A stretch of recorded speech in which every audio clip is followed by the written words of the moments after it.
Assalamualaikum warahmatullahi wabarakatuh. Alhamdulillah wa syukurulillah wassalatu wassalamu ala rasulillah Muhammad ibn Abdillah wa la hawla wa la quwata illa billah ma ba'd. Saudara-saudara kaum muslimin dan muslimat, as-saimin, as-saimat dimanapun berada, Alhamdulillah saat ini kita sudah berada di dalam bulan suci Ramadan 1440 Hijriah. Semoga ibadah kita di Ramadan ini semakin menjadikan kita orang-orang yang bertakwa kepada Allah Subhanahu wa taala. Karena memang di antara tujuan daripada ibadah puasa adalah la'allakum tattaqun, supaya kaum muslim menjadi orang-orang yang bertakwa. Orang-orang yang bertakwa dipastikan bahwa seluruh aktivitas hidupnya itu diniatkan bagian daripada ibadah. Inilah yang membedakan antara kehidupan orang bertakwa dan yang lainnya. Oleh karena itu, di bulan suci Ramadan mari kita semuanya canangkan bahwa hidup adalah ibadah. Sebagaimana perintah Allah, wa ma khalaqtul jinna wal insa illa liya'budun. Tidaklah aku ciptakan jin dan manusia untuk ibadah kepadaku. Kemudian,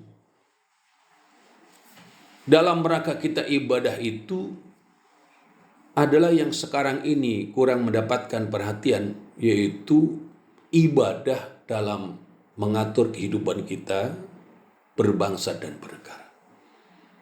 Ibadah dalam arti sholat insya Allah bagus, ibadah dalam hal berpuasa bagus, apalagi haji dan umroh luar biasa, kita harus nunggu lama untuk berangkat. Namun ibadah dalam rangka kita ini mengatur kehidupan berbangsa bernegara yang didasarkan kepada syariat Allah Subhanahu wa taala, ini PR besar kita umat Islam.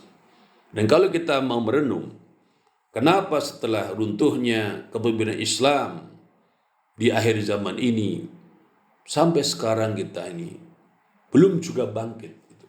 Karena memang kebangkitan umat Islam tidak akan bisa diraih kecuali kembali kepada hikmah. Sebagaimana Imam Malik beliau mengatakan, la yasluha airu hadil ummah illa bima saluha bi awwaluha. Umat Islam generasi akhir daripada umat ini tidak akan bisa menjadi baik kecuali dengan sesuatu yang telah membuat baiknya umat Islam generasi awalnya.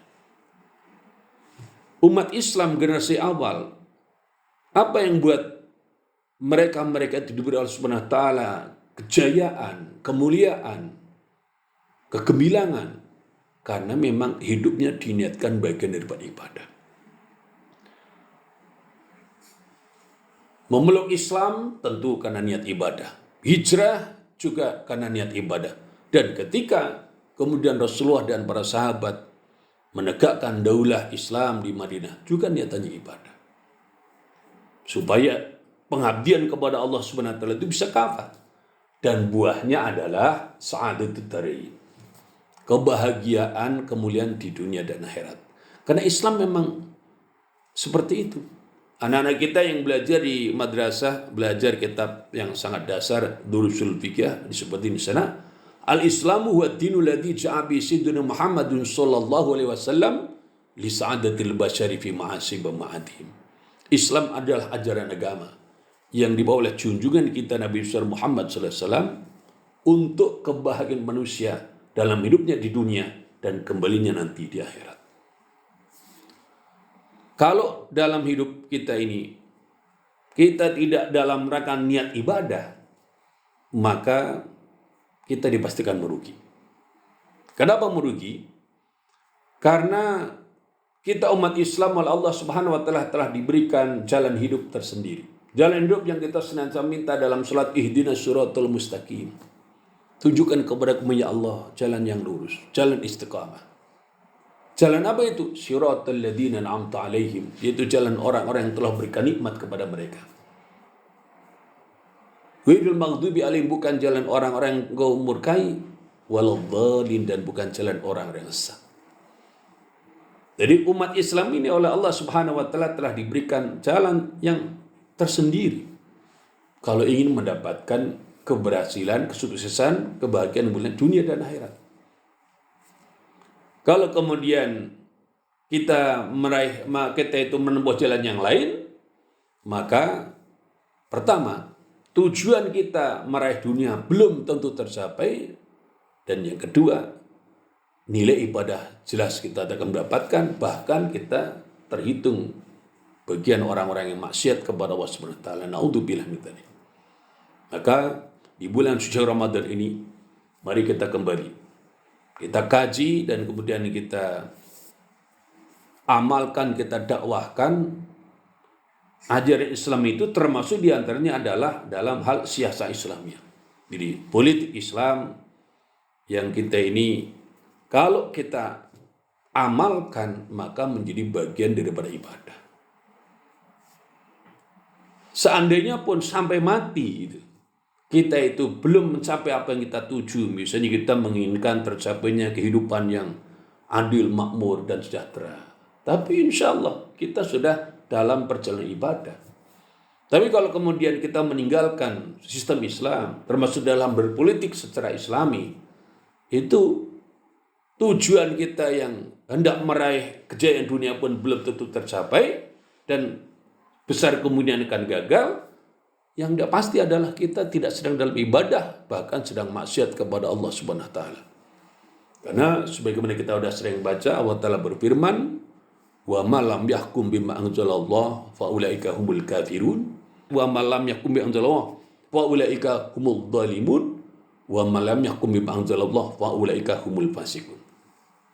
Orang yang tidak mau dia menerapkan hukum yang diturunkan oleh Allah Subhanahu wa taala, tidak mau memutus hukum dengan hukum yang ditetapkan oleh Allah Subhanahu wa taala, maka mungkin dia termasuk al-kafirun atau al-zalimun ataupun al-fasiqun.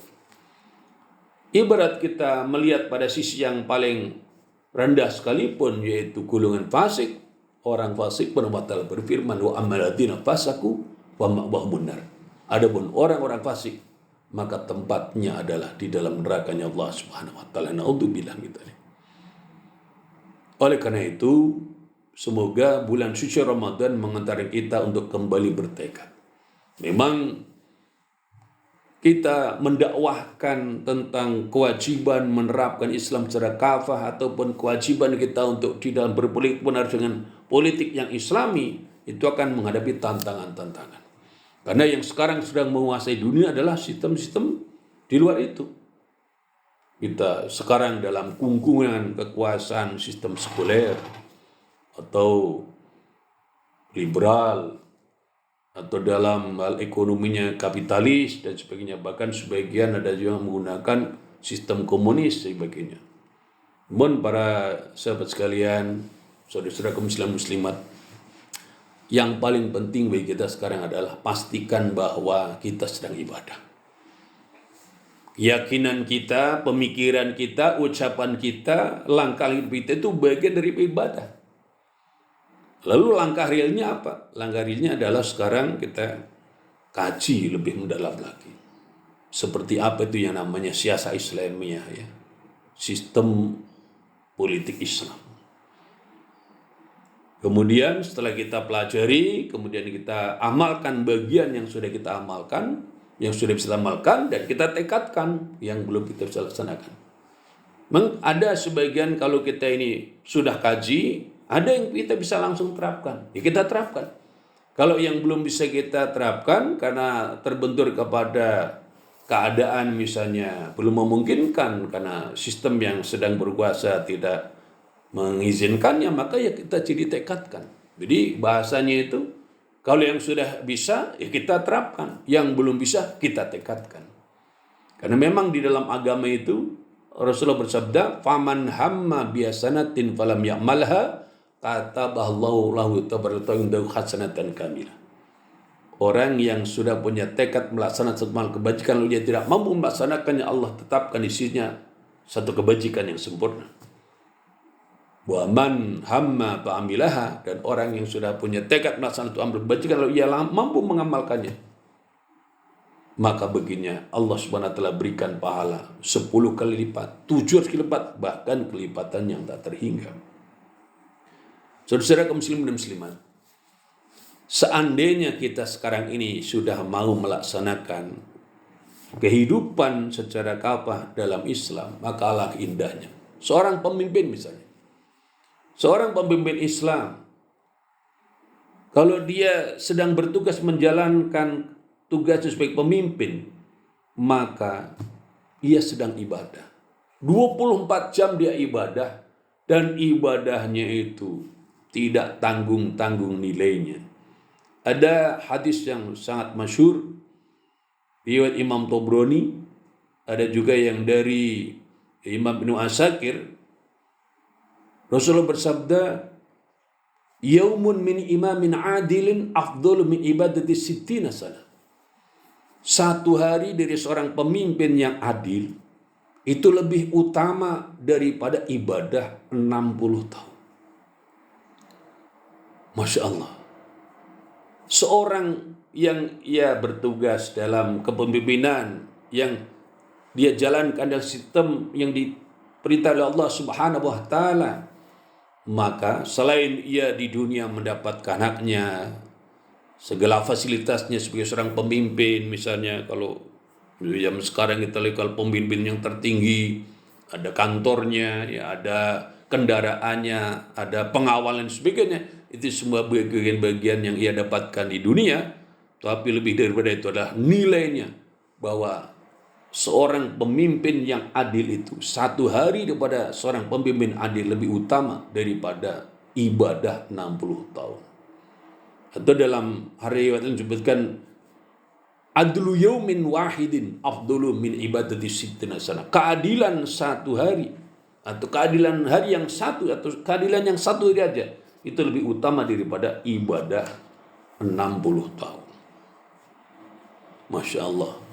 Kenapa demikian? Karena tanpa adanya kepemimpinan Islam atau diterapkannya sistem politik Islam, banyak sekali ayat Quran dan hadis Nabi yang tidak bisa terlaksana.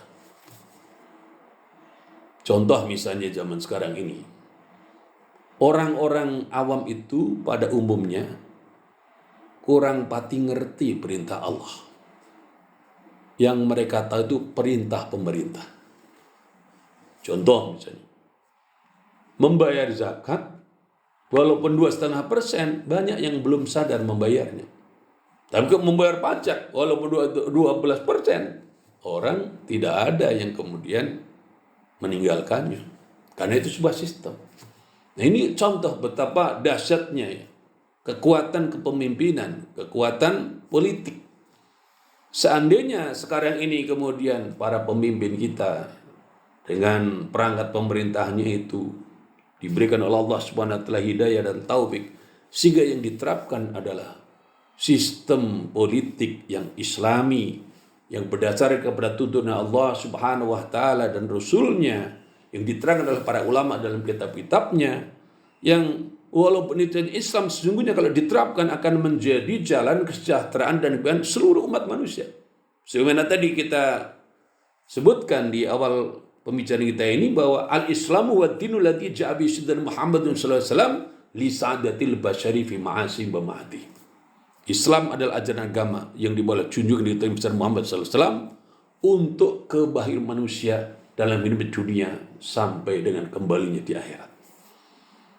Lalu bagaimana kalau zaman sekarang ini kita masih menghadapi kendala banyaknya di antara umat manusia, bahkan kadang sesama saudara muslim yang belum sependapat? Itu adalah ujian dalam dakwah. Yang terpenting bagi kita adalah kita kaji lebih mendalam bagaimana Islam mengajarkan kepada kita dalam kehidupan ini, termasuk dalam hal berpolitik. Kemudian setelah kita kaji, kita pahami, kita amalkan yang kita bisa amalkan, dan kita dakwahkan. Wa ma 'alaina illal balagul mubin. Di dalam surat Yasin 17, sebagaimana para rasul menyatakan, tidaklah ada kewajiban bagi kami kecuali menyampaikan dengan jelas. Kita sampaikan saja bagaimana Islam mengajarkan kepada kita menjalani kehidupan ini. Tapi kita yakin bahwa kalau kita mau kembali mengamalkan apa yang dulu Rasul dan sahabat amalkan, sebagaimana disebutkan oleh Imam Malik mengatakan bahwa la yasluha akhiru hadil ummah ila bima sulah bihi awwaluha. Tidak akan baik generasi akhir umat Islam ini kecuali dengan apa yang telah buat baik generasi awalnya. Kalau kita kembali mengikuti langkah-langkahnya Rasul dan para sahabat, insya Allah di akhir zaman ini umat Islam kembali berikan anugerah Allah Subhanahu wa taala sampai kepada fitunya hasanah wa fil hasanah sa'adud darain, bahagia mulia dunia dan akhirat. Amin ya rabbal alamin. Assalamualaikum warahmatullahi wabarakatuh.